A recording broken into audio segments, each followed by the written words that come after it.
Saka my question now becomes kuti iwewe walinda kwakanda bhodhoro kwandira then ndozofunga kuti ndakuenda kuchurch kwa madzibaba tinasha handizika vobva kuti iwewe ndiri kuona une bhodhoro rakadai handizi kana kuti pane zvakaitika pauri will that same person be able to redo that considering kuti bhodhoro richingori mvura rakasungwa riri ipapo zvinenge zvakuendera nepower muspirit world anenge ane power rakamira sei. But I can tell you for a fact munhu akaita sana Prophet T Freddy ukaendeko kwantu unokuudza kuti iwewe wakadai wakaita mningiko wakadai handiti after that obva wakuti all right I'm going to pray for you kuti zvinhu izvozvo zvitese zvisaitika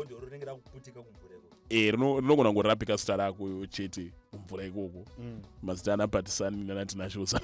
arimo but kuti munhu akaita Prophet T Freddy I've never seen him vachiti endai unodzokera kung'anga iyoyo kana kuti dzokera kumuprofita iyeye kana nemunotsvaga bhodhororo vanongoti in the name of Jesus sokunamatira ipapo wati you are free.